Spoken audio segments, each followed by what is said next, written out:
Okay, इधर ध्यान सबका दोस्तों, क्या हाल है? सब बढ़िया? ओके, तो जैसे कि मैं ऑब्जर्व करते आ रहा हूँ, तुम्हारा पहले दिन सब लोग एकदम शांत है, भले ही ब्रेक हो। दूसरे दिन पे थोड़ा आवाज़ चालू हुआ, अभी तीसरे दिन पे बहुत बातें होने लग गई। ठीक है, चलो, बहुत अच्छे। कैसा रहा तुम्हारा संडे वीकेंड? आराम किया? मस्त। आजा आजा आजा। ओके, बस अभी इधर ध्यान देखो, अपन जो किया था एक शॉर्ट में रिवाइज करेंगे और फिर आगे बढ़ेंगे। ठीक है, तो रिवीजन में पार्टिसिपेट करना बहुत इंपॉर्टेंट है। वो मीट नहीं है क्या आज? क्यों?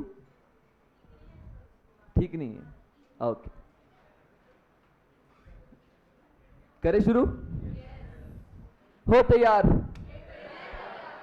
हो तैयार? ओके, इसके आगे का भी बोल देता हूं मैं। उसके आगे है, मैं पूछूंगा करोगे वार, तुमने बोलने का करेंगे वार। ओके, और उसके बाद मैं बोलूंगा जीत अपनी, तुम बोलोगे दुश्मन की हार। फिर मैं पूछूंगा दुश्मन कौन, तुमने बोलने का आलस। आलस। ओके ओके, सुनो। यस, हो तैयार? करोगे वार, जीत अपनी, दुश्मन कौन? गुड, चलो तो लेट्स स्टार्ट।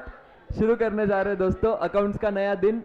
ओके, नए दिन की शुरुआत इन्हीं खिले खिले चेहरों के साथ। Let's start. Yes, S number कौन सा कर रहे थे दोस्तों, बताओ? 13। नाम बताओ? अकाउंटिंग फॉर इन्वेस्टमेंट, शाबाश। अकाउंटिंग फॉर इन्वेस्टमेंट्स की शुरुआत की थी। उसमें सबसे पहले देखा था कि इन्वेस्टमेंट्स क्या होते हैं। ओके, और इन्वेस्टमेंट्स क्या होते हैं उसमें देखा था कि इन्वेस्टमेंट्स ऐसे टाइप के एसेट है जिसमें कौन से टाइप की इनकम मिलती है। चार बेसिकली पर्पस थे उसके, क्या क्या थे बोलो? डिविडेंड, इंटरेस्ट, रेंटल्स और कैपिटल अप्रिसिएशन। शाबाश, वेरी गुड, इसको बोलते हैं इन्वेस्टमेंट्स। फिर इन्वेस्टमेंट्स में आगे बढ़े, पीरियड ऑफ होल्डिंग पे गए। पीरियड ऑफ होल्डिंग के बेसिस पे दो टाइप में क्लासिफाई किया, शॉर्ट टर्म, लॉन्ग टर्म, जिसको करंट नॉन करंट भी बोलते हैं। ठीक है, तो शॉर्ट टर्म मतलब कितना पीरियड? लेस देन 1 ईयर, शाबाश। और long term? More than 1 year, 1 साल रहा तो शॉर्ट टर्म, शाबाश। तो क्यों कर रहे क्लासिफाई? वैल्यूएशन के लिए। क्या फर्क पड़ेगा बोलो? अगर शॉर्ट टर्म है तो किस पे वैल्यू करोगे? कॉस्ट और fair value which ever is lower, शाबाश। और अगर लॉन्ग टर्म है तो किस पे वैल्यू करोगे? कॉस्ट पे वैल्यू करोगे, unless there is permanent diminishing in value. मतलब परमानेंटली वैल्यू गिर जाए तो ही उसको फेयर वैल्यू पे रिकॉर्ड करेंगे, नहीं तो कॉस्ट पे ही रिकॉर्ड करेंगे लॉन्ग टर्म इन्वेस्टमेंट को। ठीक है, तो यहां तक देखा था दोस्तों। इसके आगे बढ़े थे, अपन ने क्लासीफाई और एक टाइप में किया था उसके बाद, क्योंकि फॉर्मेट अलग है, अपन ने देखा था। तो दो टाइप में क्लासीफाई किया था, एक है वेरिएबल इनकम सिक्योरिटीज, दूसरा फिक्स्ड इनकम सिक्योरिटीज, शाबाश। तो वेरिएबल इनकम सिक्योरिटीज मतलब, वेरिएबल इनकम सिक्योरिटीज मतलब शेयर्स। ठीक है, शेयर्स जिसका इनकम वेरी करता है, डिविडेंड इनकम कब कैसा मिले मालूम नहीं। ओके, इसलिए वेरिएबल इनकम सिक्योरिटीज बोलते हैं उसको। तो वेरिएबल इनकम सिक्योरिटीज का अपन ने फॉर्मेट देखा था दोस्तों। फॉर्मेट सिंपल था, लेजर जैसे ही बिल्कुल दो कॉलम एक्स्ट्रा ऐड हुए, डेबिट में भी क्रेडिट में भी। और वो दो कॉलम कौन से? नंबर ऑफ शेयर्स और डिविडेंड। ओके, तो इसमें आगे बढ़ने पे अपन ने जर्नल एंट्रीज देखे। ठीक है, इन्वेस्टमेंट खरीदने पे क्या एंट्री होती है? Investment account debit to bank, correct. Investment बेचने पे क्या एंट्री होगी? Bank to investment. और प्रॉफिट हुआ तो investment to profit and loss. Profit and loss क्या होगा? क्रेडिट। ओके, फिर लॉस हुआ तो profit and loss to investment. चलो, वेरी गुड। तो ये एंट्रीज देखी थी, और एंट्रीज के बाद आगे बढ़े तब देखा था बोनस शेयर्स क्या होते, करेक्ट। बोनस शेयर्स क्या होते? जो फ्री में मिलते है ना। तो फ्री में मिलते तो अपन किसके पॉइंट ऑफ व्यू से अकाउंटिंग कर रहे हैं? इन्वेस्टर। तो इन्वेस्टर को फ्री में मिले तो वो एंट्री करेगा क्या? नहीं। पर नंबर ऑफ शेयर्स तो बढ़ रहे हैं, तो क्या करेंगे? बस नंबर ऑफ शेयर्स में लिख देंगे। Okay, to bonus shares number of shares में लिख देंगे। इसके बाद और एक नई कंसेप्ट देखी थी, कौन सी? राइट शेयर्स, हक, है ना। किसको मिलता है? एग्जिस्टिंग शेयर होल्डर्स को। एग्जिस्टिंग शेयर होल्डर्स को राइट शेयर्स मिलेंगे, तो उनके पास दो ऑप्शन होते हैं, एक तो सब्सक्राइब करे या तो रिनाउंस करे। रिनाउंस मतलब राइट किसी और को बेच दिया, हक किसी और को बेच दिया। ओके, तो अगर सब्सक्राइब किया तो शेयर ही खरीद लिया, फिर ये कहाँ आएगा? इन्वेस्टमेंट अकाउंट में। लेकिन अगर रिनाउंस कर दिया तो हक बेच दिया तो वो कहाँ जाएगा, डायरेक्ट प्रॉफिट एंड लॉस। इतना क्लियर है पूरा, ठीक है। आज तक जो किया वो पूरा अपन ने रिवाइज किया है। अभी इसके अगले क्वेश्चन करने से पहले एक लास्ट कंसेप्ट तुम्हें बतानी पड़ेगी। वेरिएबल इनकम सिक्योरिटीज की लास्ट कंसेप्ट है, ठीक है। ये तीन ही मेन कंसेप्ट जो हर क्वेश्चन में आती है वेरिएबल इनकम की, एक बोनस, एक राइट्स, और तीसरा जो अभी करने वाले वो है डिविडेंड, ठीक है। ये तीन ही मेन कंसेप्ट है जो अपने को करनी है। अभी तीसरी और इंपॉर्टेंट चीज करने वाले, अच्छे से ध्यान देना। यस, चलो तो सिंपल शुरू करते हैं। अच्छा, डिविडेंड अपने को मिलता है, ठीक है। बैंक में पैसे आएंगे, करेक्ट, तो बैंक अकाउंट डेबिट होगा, बैंक अकाउंट डेबिट। अभी क्रेडिट किसको करते हैं अपन, बोलो, डिविडेंड मिला है, क्रेडिट किसको करोगे, इनकम को, जो क्या है डिविडेंड। तो टू डिविडेंड, ये एंट्री होती है, सही बात, क्लियर, ये एंट्री सबको मालूम है। और अपने लेजर में डिविडेंड का कॉलम है ना, मतलब डिविडेंड का भी एक अकाउंट है एज गुड एज। तो क्रेडिट साइड में बाय बैंक और डिविडेंड के कॉलम में लिख देंगे। लेकिन यहां पे नई कंसेप्ट क्या है, एक्स्ट्रा क्या है, ये अच्छे से समझना, ठीक है। अभी होता क्या है, ये है टाइमलाइन। फॉर एग्जाम्पल ये है 21-22 का साल। कब खत्म होता है 21-22 का साल, 31 मार्च 22, करेक्ट, ओके। अभी सुनना, अभी ये जो 21-22 का साल है, तो कंपनी क्या करती है, 21-22 को 31 मार्च को रातों रात बैठ के क्या एनुअल स्टेटमेंट्स फाइनल कर लेगी, फाइनेंशियल स्टेटमेंट्स इतने रहे, इतना प्रॉफिट कमाया, इसमें से डिविडेंड इतना डिक्लेयर किया, 31 मार्च के रात को ये सब फाइनल हो जाता है क्या, नहीं, टाइम लगता है। सबसे पहले फाइनेंशियल स्टेटमेंट्स बनने को टाइम लगेगा, वो अप्रूव होंगे धीरे धीरे, बहुत टाइम जाता है इसमें, और फिर उसके बाद डिविडेंड डिक्लेयर होगा, क्योंकि प्रॉफिट के बेसिस पे डिविडेंड डिक्लेयर होता है, ठीक है। तो अभी यहाँ पे फॉर एग्जाम्पल, अपने एग्जाम्पल में पकड़ो 1 मई, ठीक है, 1 मई 22, ये तारीख को डिविडेंड डिक्लेयर किया गया, डिविडेंड डिक्लेयर, ओके। तो 1 मई को डिविडेंड मिलेगा, ठीक है, फॉर एग्जाम्पल 1 मई को ही डिविडेंड दे दिया। तो अभी फॉर एग्जाम्पल मैंने शेयर्स अगर खरीदे, ठीक है, ये बंदा है, इसने शेयर्स खरीदे अभी 30 अप्रैल को, ठीक है, एक दिन पहले, चलो 20 अप्रैल ले लो, ठीक है। अभी ये बंदा है, इसने शेयर्स कब खरीदे, 20 अप्रैल 2022। तो मुझे बताओ इसको डिविडेंड मिलेगा या नहीं मिलेगा, ये मेरा सिंपल क्वेश्चन है, इसको डिविडेंड मिलेगा या नहीं मिलेगा, बोलो, मिलेगा। अच्छा, दूसरा क्वेश्चन पूछता हूं, शायद तुम्हारा आंसर चेंज हो जाए।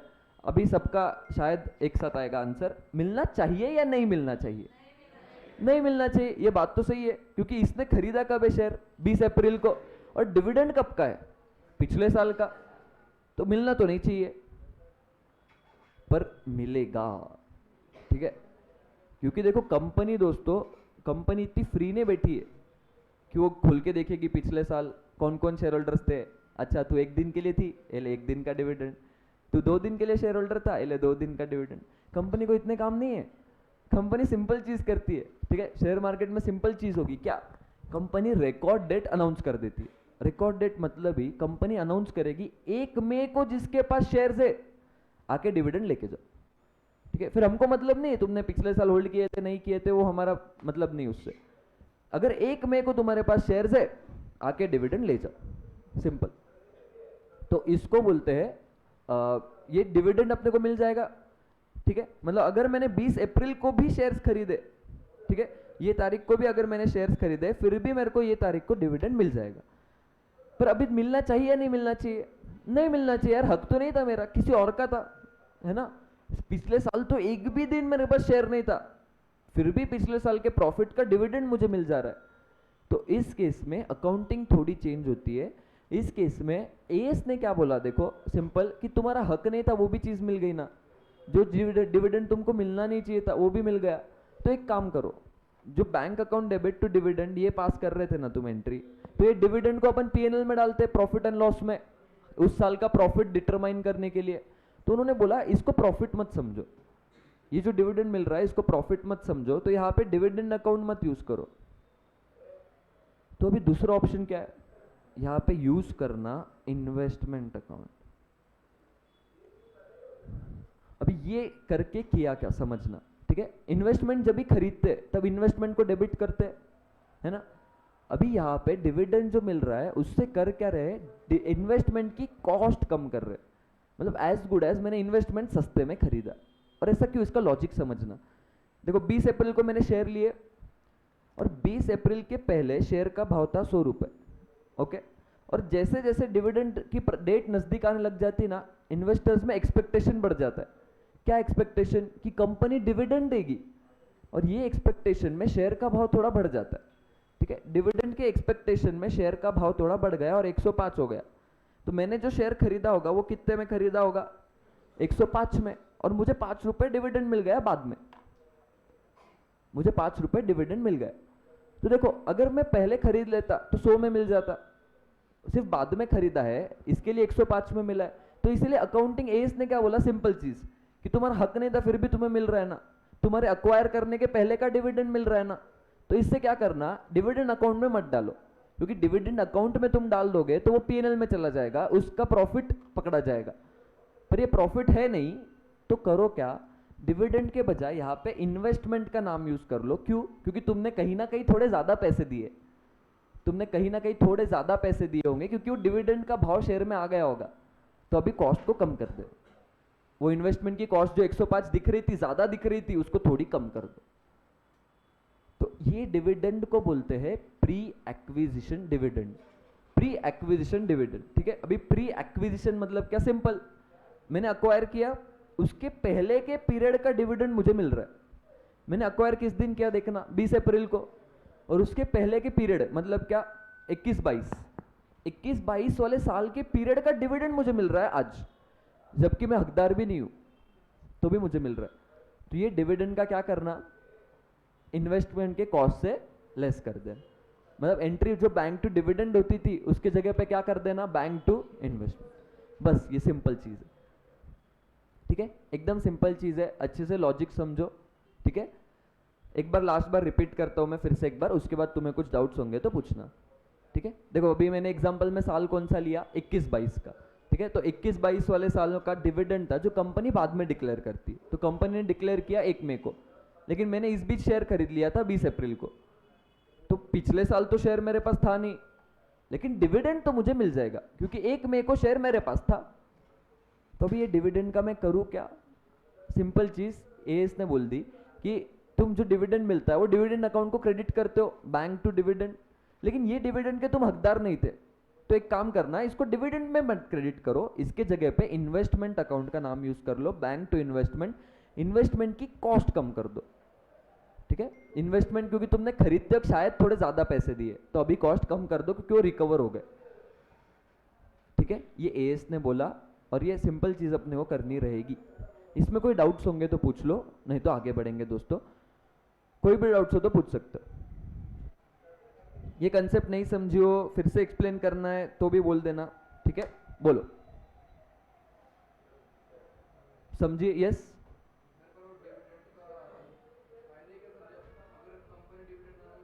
हाँ, बढ़ जाता है, हाँ हाँ। नहीं तो देख बढ़ क्यों जाता है, क्योंकि वो टाइम पे थोड़ी डिमांड बढ़ जाती है, बस थोड़े दिनों पहले डिमांड बढ़ जाती है कि लोगों को हाँ डिविडेंड मिलेगा, डिविडेंड मिलेगा, तो वो डिमांड की वजह से शेयर के प्राइस बढ़ जाती है, क्योंकि मार्केट जो चलता है वो डिमांड सप्लाई पे चलता है। डिमांड जितनी बढ़ेगी शेयर का प्राइस उतना बढ़ेगा, थोड़ा बढ़ जाता है और फिर रिकवर भी हो जाता है बाद में डिविडेंड के नाम से। पर जिसने पहले से होल्ड करके रखा है उनका तो फायदा होता है ना। एक बार फिर से बताओ, यस, सुनना, ठीक है, अच्छे से सुनो। देखो अभी डिविडेंड जब भी मिलता है तो एंट्री क्या करते हैं, bank account debit to dividend, okay, ये एंट्री होती है। तो इस केस में मुझे प्रॉब्लम नहीं है, अगर मैं हकदार हूं और मेरे को डिविडेंड मिल रहा है तो मैं डिविडेंड अकाउंट में डाल भी दूंगा, ठीक है। लेकिन एक केस ऐसा है जिसमें मैं हकदार हुई नहीं फिर भी मुझे डिविडेंड मिल सकता है, और वो केस कब होता है, देखो ये वाले सिनारियो में कि 31 मार्च 21-22 वाला साल है, ठीक है, और ये साल का डिविडेंड डिक्लेयर हुआ है 1 मई को, और मैंने खरीद लिए शेयर्स 20 अप्रैल को डिविडेंड के पहले, ठीक है। तो डिविडेंड मुझे मिल जाएगा, ये बात तो पक्की है, क्योंकि 1 मई को जिसके भी पास शेयर्स है उन सबको डिविडेंड मिलेगा। तो मैंने 20 अप्रैल को खरीदे तो मुझे डिविडेंड पक्का मिलेगा, लेकिन मैं हकदार नहीं था इस डिविडेंड का, क्योंकि ये डिविडेंड है पिछले साल का, जब मेरे पास शेयर्स थे ही नहीं, मैं ओनर ही नहीं था, तो प्रॉफिट किस बात का मेरा, ठीक है। तो मैं हकदार नहीं था। तो एस ने सिंपल चीज यही बोली है कि तुम इसको डिविडेंड अकाउंट में ना डालते हुए तुम इसके इन्वेस्टमेंट की कॉस्ट कम कर देना, मतलब इन्वेस्टमेंट अकाउंट में क्रेडिट कर देना। बैंक टू डिविडेंड ये एंट्री ना करते हुए bank account debit to investment ये एंट्री पास करना। यहाँ पे अपन जो डिविडेंड लिख रहे थे इसके जगह पे क्या लिख देना, इन्वेस्टमेंट, मतलब इन्वेस्टमेंट की कॉस्ट कम कर देना, ठीक है। अभी कॉस्ट कम करने का लॉजिक भी मैंने तुमको बताया कि कहीं ना कहीं मैंने डिविडेंड के पहले खरीदा है तो शेयर का प्राइस थोड़ा बढ़ा हुआ रहता है, तो डिविडेंड मिल गया तो कॉस्ट कम कर दो, इन्वेस्टमेंट की कॉस्ट उससे कम हो जाएगी, ठीक है। ये इसका लॉजिक है, ये करने वाले हैं, ये अगले क्वेश्चन में भी अपन देखने वाले हैं। इसको बोलते हैं प्री एक्विजिशन डिविडेंड, मतलब मेरे अक्वायर करने के पहले का डिविडेंड मुझे मिल रहा है, मैंने जब शेयर्स अक्वायर किए उसके पहले का पीरियड का डिविडेंड मुझे मिल रहा है आज, ठीक है। कौन सा डिविडेंड बोलते हैं इसको, प्री एक्विजिशन डिविडेंड, ओके। तो ये इसका क्वेश्चन भी अभी करेंगे अपन। उसके पहले तुम्हें लिखना रहेगा दोस्तों इसके बारे में, अपने नोट्स में आ जाओ, जो अपन ने लास्ट लिखा था उसके बाद आगे कंटिन्यू करना। डिविडेंड उसके आगे कंटिन्यू करना। Dividend, dividend is income received on investment in shares. जब शेयर्स में इन्वेस्ट करते हैं तब डिविडेंड मिलता है अपने को। कंपनी जो प्रॉफिट कमाती है वो डिविडेंड के फॉर्म में बांटती है। क्या हो गया Vishnu,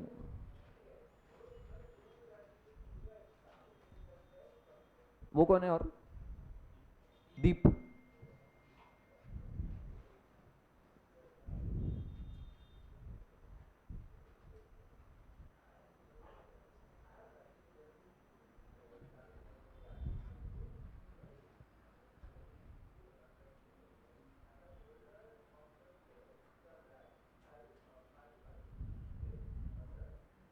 dividend received is transferred to profit and loss account except when it is pre-acquisition dividend.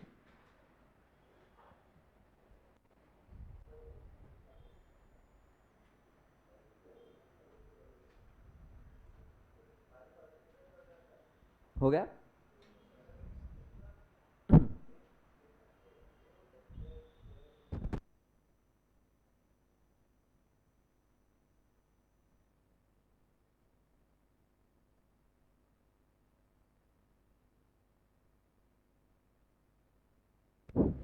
ये लिखा है ऊपर वाला part,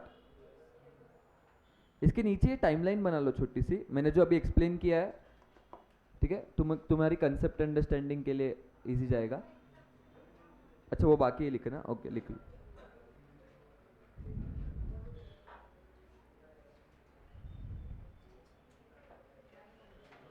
question number 9 of module पे आ जाओ।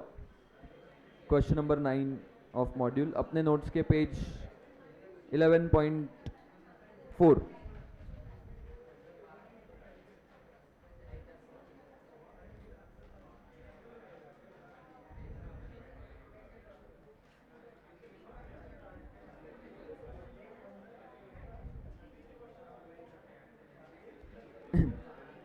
यस ये देखो ये रहा क्वेश्चन, ठीक है। पूरा ध्यान इधर अभी, ठीक है। Question number 9,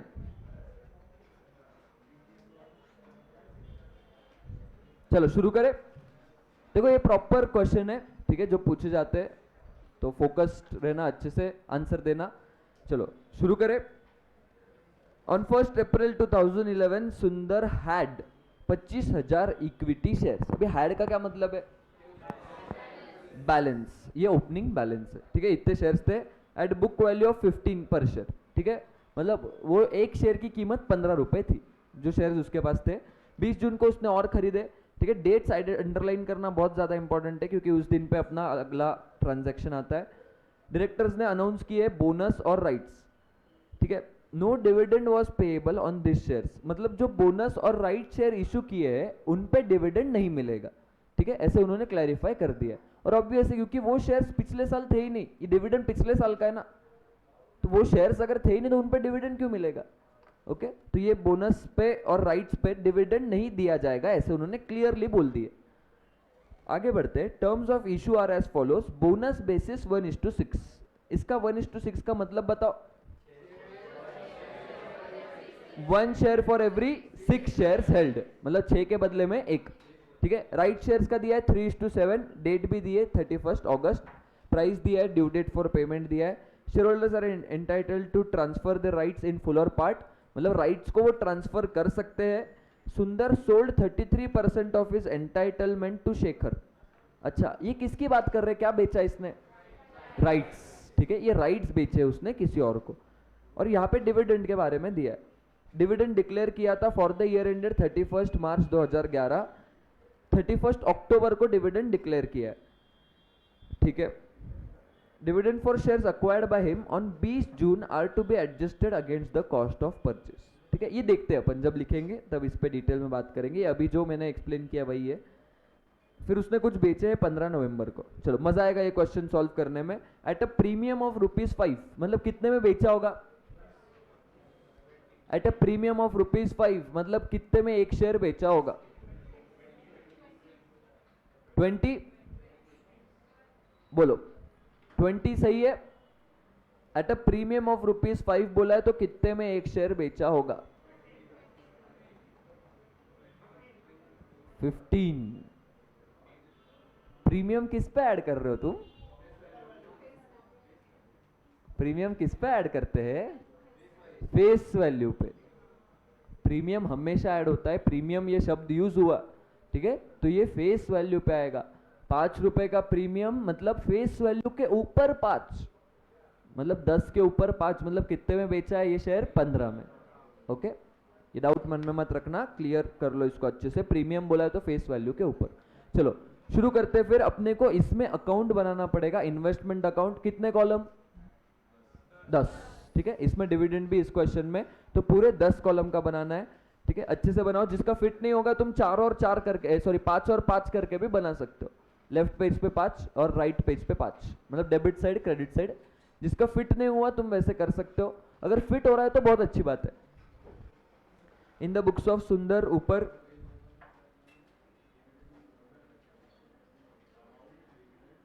in the books of सुंदर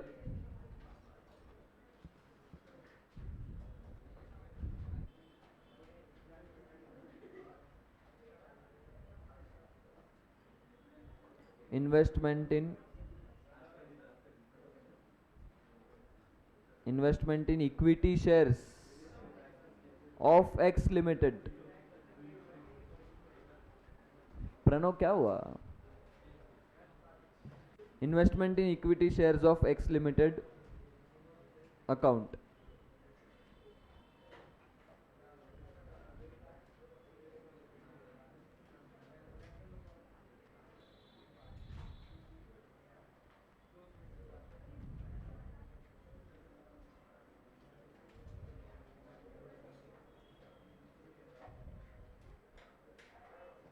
Particulars, number of shares, dividend amount.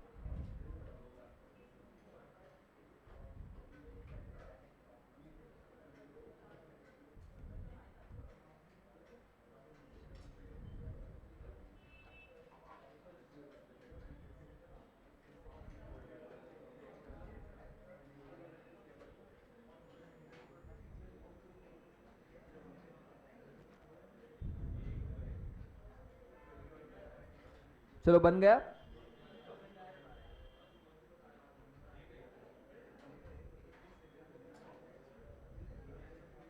इतनी बातें क्यों बना रहे हो रे अकाउंट बनाते वक्त?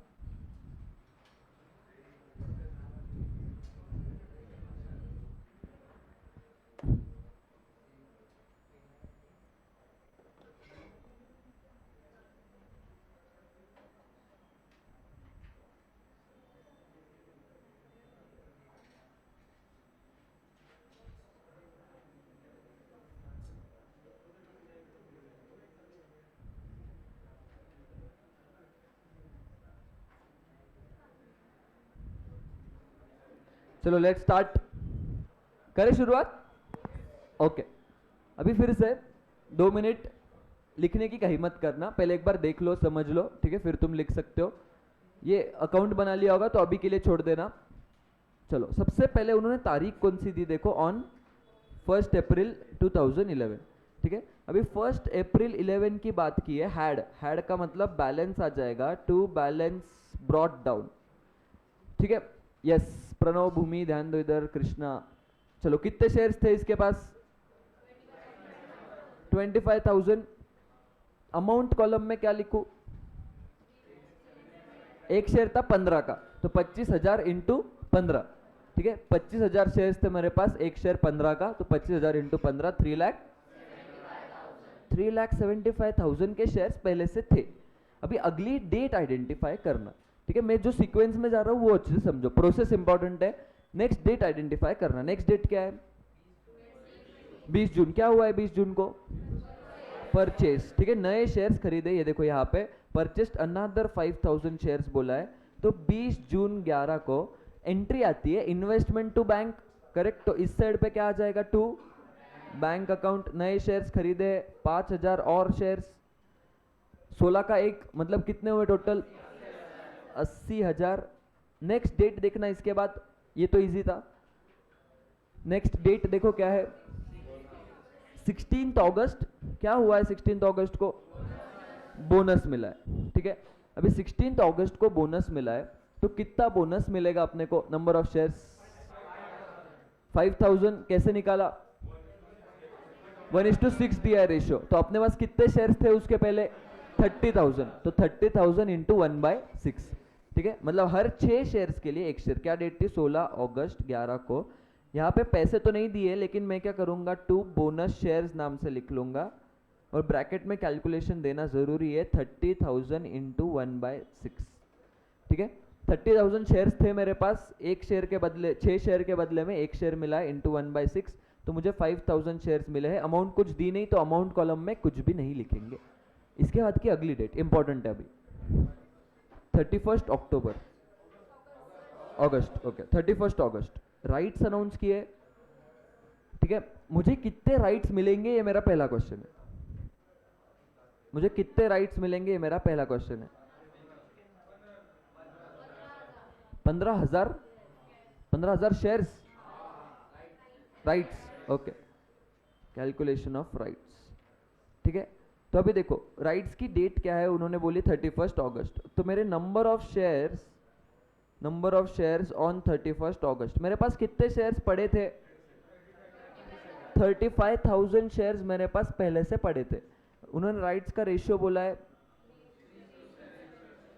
3:7, ठीक है, ये राइट्स का रेशियो है। तो नंबर ऑफ राइट्स जो मुझे मिलेंगे, नंबर ऑफ राइट्स ये रहेगा 35,000 इंटू 3/7, 15,000। कितने रखे और कितने बेचे इसने, सुंदर ने,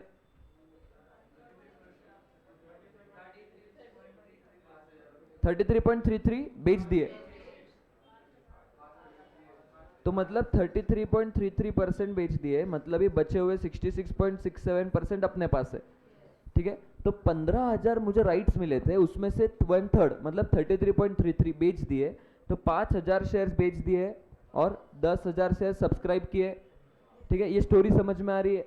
जो सब्सक्राइब किए उसके लिए कितना पैसे दिया होगा पर शेयर, चेक करो, 15 रुपए, 15 का एक है, तो इंटू 15, तो मेरे को कंपनी को कितने पैसे दिए होंगे सुंदर ने, 1.5 लाख, करेक्ट, 1.5 लाख कंपनी को दिए होंगे। तो ये तो शेयर्स खरीदे, तो ये कहाँ जाएगा, इन्वेस्टमेंट अकाउंट में। लेकिन जो राइट्स बेच दिए उसका क्या, पीएनएल में जाएगा। पर एक राइट कितने में बेचा है, 2 रुपए में बेचा है, तो राइट बेच के मुझे मिले 10,000 रुपए, ये जाएगा पीएनएल में। तो इसके नीचे में लिख दूंगा to be credited to PNL. ये क्लियर है। मेरे को राइट्स मिले थे 15,000, उसमें से 2/3 खरीद लिए, 66.67% खरीद लिए, ठीक है। तो 10,000 राइट्स खरीद लिए, 15 का एक है, तो 1.5 लाख कंपनी को दिए होंगे, और 5,000 राइट्स किसी और को बेच दिए, तो वो बेचे 2 रुपए में, तो ये हुआ डायरेक्ट प्रॉफिटेड, पीएनएल में जाएगा। कुछ डाउट था, ठीक ठीक है। तो कुछ राइट सब्सक्राइब किए और कुछ राइट बेच दिए। ओके, तो जो सब्सक्राइब किए वो राइट्स की एंट्री इधर आएगी। कौन से तारीख को सब्सक्राइब किया अपन ने, पेमेंट की डेट दी है क्या, ड्यू डेट ऑफ पेमेंट दिया है 30 सितंबर, ठीक है 30 सितंबर। अगर पेमेंट की डेट दी है तो वो डेट लिख देंगे, क्योंकि जिस दिन पे करेंगे उस दिन एंट्री होगी, है ना, जिस दिन पे करेंगे उस दिन एंट्री होगी। तो 30 सितंबर को अपन एंट्री पास करेंगे यहाँ पे, टू बैंक अकाउंट, कंपनी को पैसे दिए, वर्किंग नोट 1 का रेफरेंस, मैंने 10,000 शेयर्स खरीदे हैं और उसके लिए मैंने कंपनी को 1.5 लाख रुपए दिए। करेक्ट, क्लियर यहाँ तक? चलो आगे बढ़ते हैं। अभी ये पार्ट नया है तुम लोगों के लिए, इधर तक कल के क्वेश्चंस में भी किया था, इसके आगे देखना। अभी नेक्स्ट डेट देखो, इसके बाद क्या है, डिविडेंड की डेट है। कब मिला डिविडेंड, देखो 31 अक्टूबर को। चलो मेरा पहला क्वेश्चन तुमसे ये है, मुझे कितना डिविडेंड मिलेगा, मुझे अमाउंट चाहिए, ठीक है, मुझे अमाउंट चाहिए, कितना अमाउंट ऑफ डिविडेंड मुझे मिलेगा, ये मेरा क्वेश्चन है तुम लोगों से।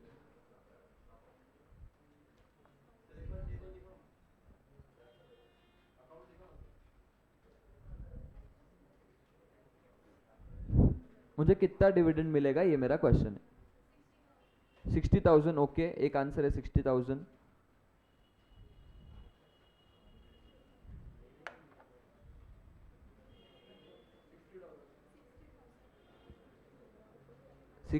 एक आंसर है, किसी का और कुछ? 75,000, okay 60।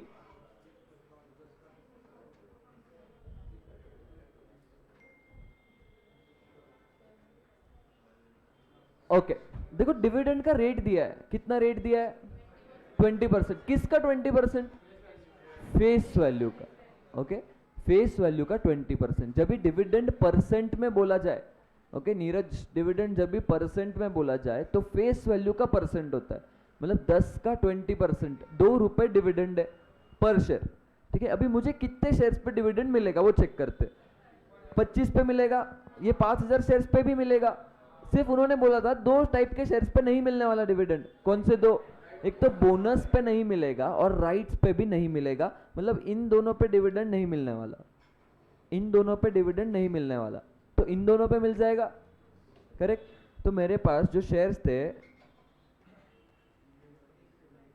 Number of shares eligible for dividend 30,000। Okay, dividend per share है दोस्तों, डिविडेंड पर शेयर 2 रुपए,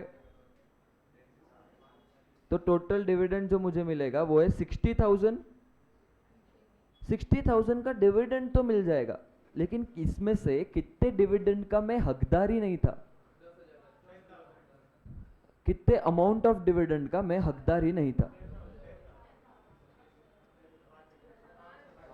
5,000 शेयर्स पे जो डिविडेंड मिला वो डिविडेंड मुझे नहीं मिलना चाहिए था ना। देखो ये कौन से साल का डिविडेंड है चेक करो, 31 मार्च 11 वाले साल का डिविडेंड है। और मैंने ये जो शेयर्स खरीदे 5,000, वो कब खरीदे देखो, 20 जून को, साल खत्म होने के बाद। तो ये 5,000 शेयर्स मैंने 20 जून को खरीदे। आइडियली इन पे डिविडेंड नहीं मिलना चाहिए था, पर मिल जाएगा मुझे क्योंकि शेयर्स तो मेरे पास ही है, ठीक है। तो ऐसे डिविडेंड को क्या बोलते हैं अपन? Pre acquisition dividend. मतलब ये टोटल मुझे 60,000 डिविडेंड तो मिल रहा है, लेकिन इसमें से इसमें से जो 25,000 शेयर्स थे मेरे पास, इस पे मिलना चाहिए था आइडियली, क्योंकि ये शेयर्स मेरे पास पहले से थे, ठीक है। इनका मैं हकदार हूं, ये मेरी इनकम है। लेकिन कुछ शेयर्स ऐसे हैं जिस पे मिलना ही नहीं चाहिए था, क्योंकि ये डिविडेंड प्री एक्विजिशन डिविडेंड है, मतलब वो शेयर अक्वायर करने से पहले के पीरियड का डिविडेंड है। 5,000 शेयर्स पे 2 रुपए मुझे फालतू में मिल रहा है। तो अभी ये 50,000 का क्या करेंगे? 50,000 तो एक्चुअली मिलने चाहिए था, ये तो इनकम है, तो ये डिविडेंड में डालेंगे, मतलब बैंक टू डिविडेंड। वो 10,000 का क्या करूं?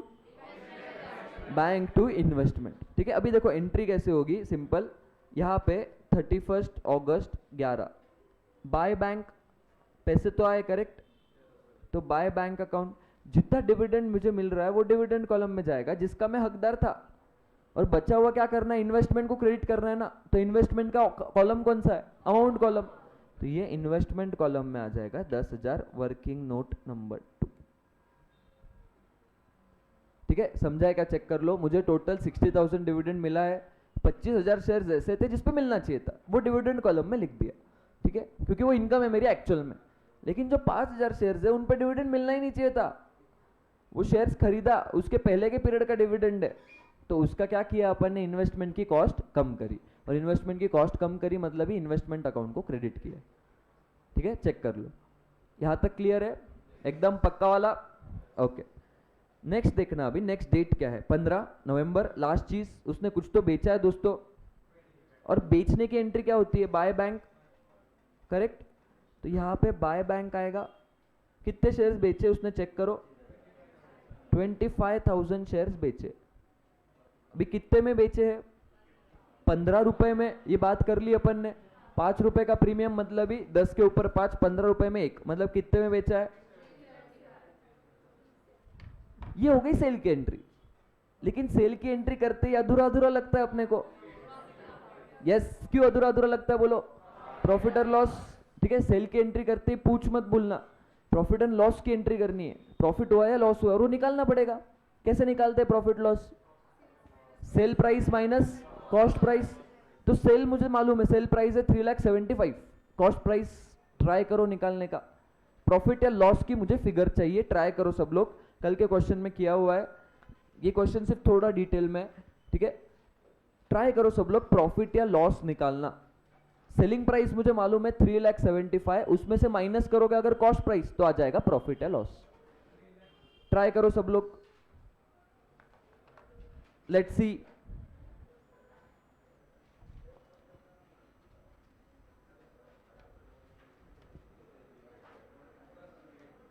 यस, किसी का आंसर आया?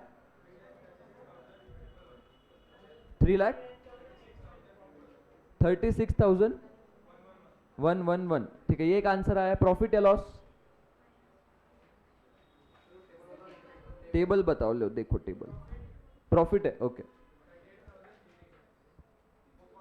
अच्छा, ये कॉस्ट है, नहीं मुझे प्रॉफिट चाहिए। 38,889। ठीक है, 44,444। हाँ हाँ, देख लो देख लो, टेबल देखो। सब लोग ट्राई करो, मुझे आंसर्स चाहिए।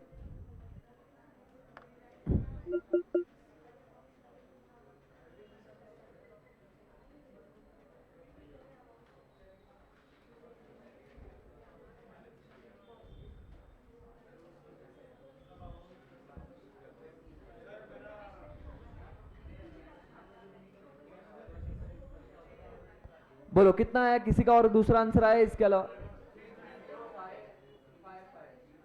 ओके, 3,305।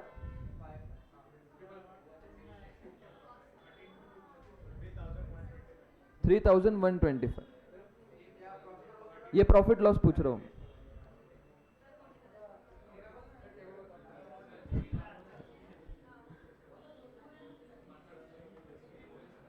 चलो करे सॉल्व। 4,444 आया तेरा। ठीक है, मेजोरिटी कुछ कुछ लोगों का 4,444, किसी का 3,889 आया। चलो लेट्स चेक।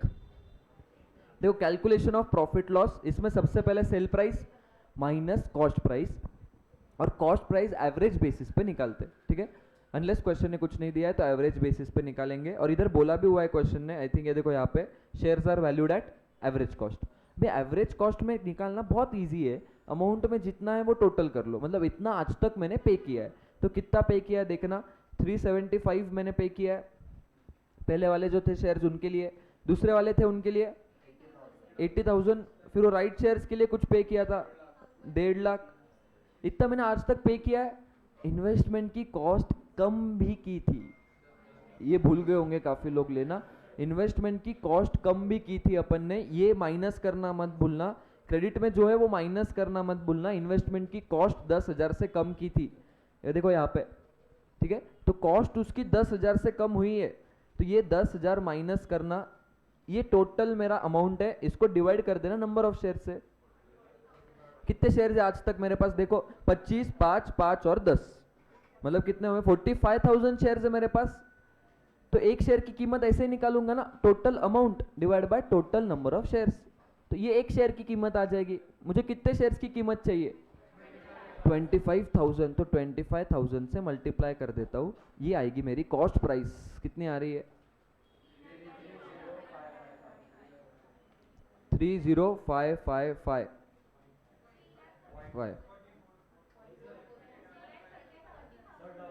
अच्छा 33, ओके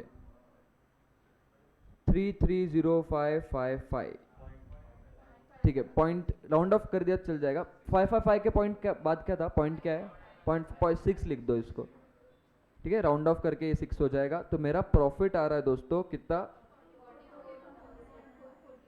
44,444 का प्रॉफिट, ठीक है। वेरी गुड, जिसका भी आया सही है। जिसका वो 38 आया था आई थिंक उन्होंने 10,000 माइनस नहीं किया, ठीक है। तो कॉस्ट निकालना सिंपल था, अमाउंट में जो जो है वो ऐड कर दो, पर कॉस्ट कम भी किया था ना 10,000 से, वो माइनस कर देना। डिनोमिनेटर में नंबर ऑफ शेयर्स इनटू कितने करने, प्रॉफिट हुआ है। तो प्रॉफिट की एंट्री क्या होती है,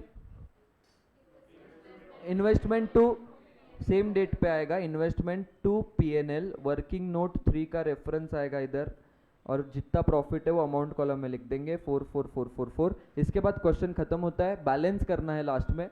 और अकाउंट को बैलेंस कौन से तारीख पे करना है, बुक्स आर क्लोज्ड ऑन 31 दिसंबर, ठीक है। यहाँ पे गड़बड़ी में 31 मार्च मत लिख देना, 31 दिसंबर को बुक्स क्लोज हुए, तो 31 दिसंबर को बाय बैलेंस, जो भी बैलेंस आएगा वो लिख देना दोस्तों, बाय बैलेंस कैरिड डाउन, और टोटल कर लेना तीनों कॉलम्स का।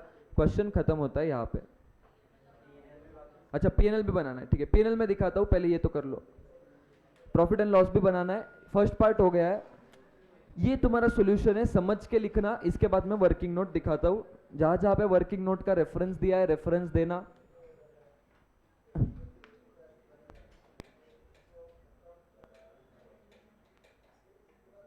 समझ के करो हर एक ट्रांजैक्शन, ठीक है। हर एक ट्रांजैक्शन समझ के लिखो।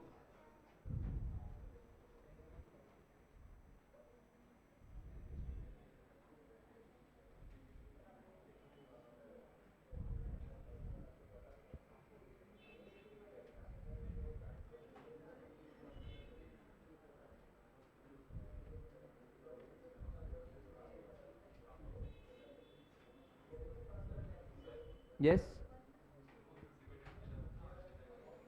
डिविडेंड मिला है वो, हाँ वो पीएनएल में ट्रांसफर करेंगे ईयर एंड में, yes.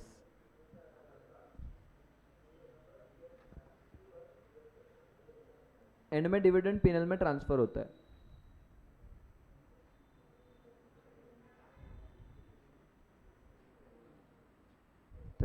December 11 to P&L balancing figure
हो गया।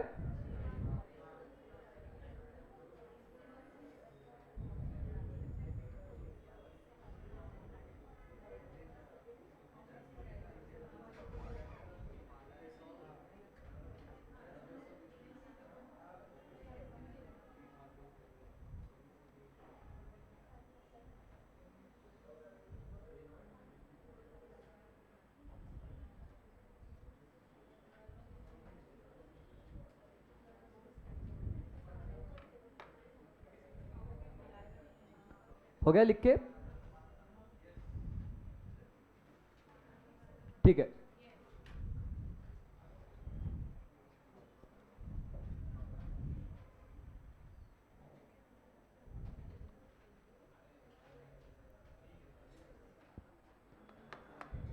तो आज यहाँ पे रुकते, तुम्हारा ये हो गया होगा तो कल आगे कंटिन्यू करेंगे। वर्किंग नोट 3 बाकी, ओके वर्किंग नोट 3। अच्छा, इसका प्रॉफिट एंड लॉस बाकी है, तो इसका प्रॉफिट एंड लॉस छोटा सा ही है वैसे। देखो ऐसे प्रॉफिट एंड लॉस का आएगा एक्सट्रैक्ट नाम से।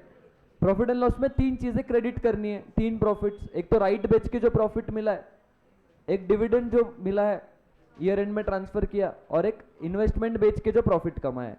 ये 3 चीजें पेनल में डाल दिए। इतना लास्ट बना लेना जिसका बाकी हो। ठीक है, तो ये कंप्लीट कर लो। इसी के साथ ये क्वेश्चन होता है खत्म। जिसका बाकी हो कंप्लीट कर लो। कोई वर्किंग नोट हो गया तो मैं दिखा देता हूँ तुमको। बाकी लोग